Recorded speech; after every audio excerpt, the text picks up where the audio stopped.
It's Brian Preston, the money guy. Here's another housing question. And this one I'm excited about because I think we're going to share something people don't know here.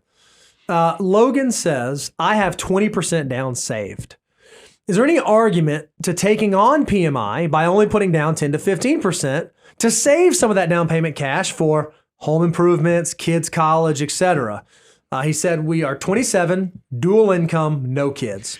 So I'm going, but before you, I'm going to throw it back to you because look, I am the guy because we give a lot of grace to first time home buyers where you don't have to put down 20% on the first, but I do like 20% on the second, third, and fourth. And I know for myself, I was able to avoid PMI on my first house through what's called a piggyback loan. But then on my second and third homes, by the way, I only own one home, but I'm talking about as I upgraded to different homes, I never needed that again to avoid PMI. You're much newer because you bought a house last year. Yep. I want to push it back to you to hear your thoughts on this. Yeah, again, I also am on my third home. But one thing I think is interesting, right? I did not realize this when I first kind of got into the home buying game.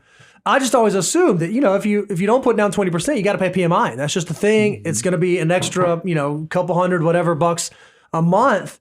What I didn't realize, and I had a really good mortgage lender who had been in the business for a long time. And I was like, hey, I do this sort of financial thing. I'd love to learn. And he kind of taught me about loans. Well, one thing I didn't recognize is that depending on who you use as your lender, there are other scenarios you can do where you might not have to pay PMI.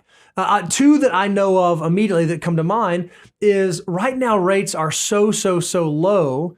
It might be possible to take a premium on your interest rate. So maybe right now you could get a 4% interest rate, but if you're okay with paying 4.25%, I'm making up numbers here, they'll waive PMI, or you could even do something where the lender actually covers the cost of your PMI over the course of the loan so that it's not an extra thing that's taking place in the background on your mortgage. Here's the whole point that I'm making. Not all mortgage lenders are created the same. Not all states operate the same. Not all jurisdictions operate the same. You should ask really good questions. And this is a great question to ask when you go to buy your home. Hey, I'm looking at my options. What options are available? What options exist? If I put down 20%, what does that look like? What are the terms of that loan? If I put down 10%, what are the terms of that loan?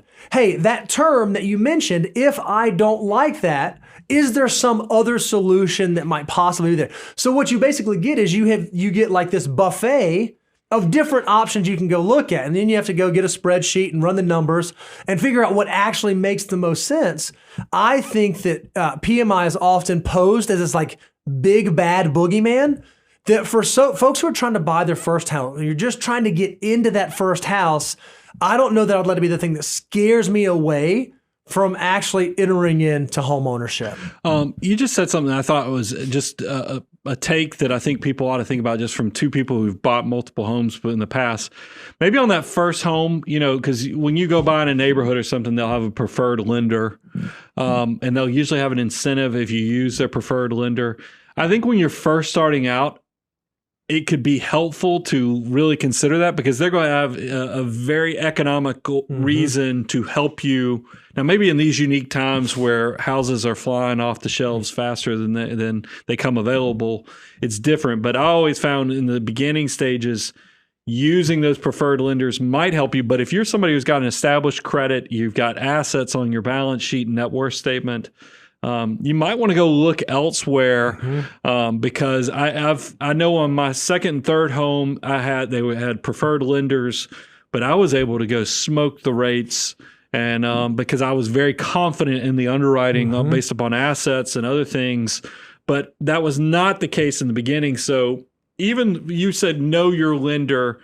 There's so many unique things you need to take into account on where you are with your asset wise because you'll figure out real estate, as much as we love it, it's complicated. It's a liquid assets. Everybody's a little different. You don't count on it until it's actually you're at the closing table and it's actually they hand the keys over to you. There's a lot of things that go into it, and mortgages make a big part of that too. Can I ask you to speak into one more thing on this same topic? Okay. So when it comes to making big life decisions, home being one, but you could apply this to getting married, having kids, changing jobs, fill in the blank.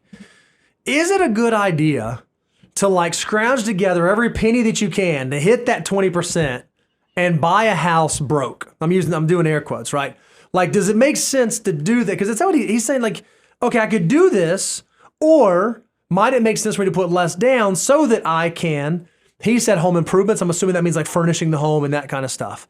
Any thoughts or wisdom or guidance there for a young person, 27, thinking about buying their first home?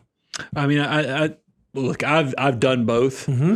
And I think the biggest thing is that I would encourage you to have just like an investor is rewarded for having a mindset that's 5 to 7 years in the future on your holding period.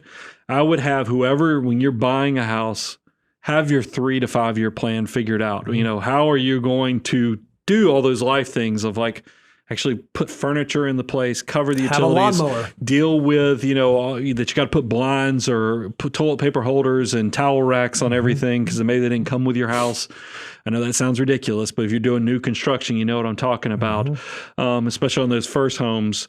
So pay attention to those, have a plan for that first 3 years, because there's going to be things you don't think of. Yeah, and that's the part I'm worried about. There's a reason we have emergency reserves, is because rainy day funds help you bridge bad things in life so you don't have to make desperate decisions.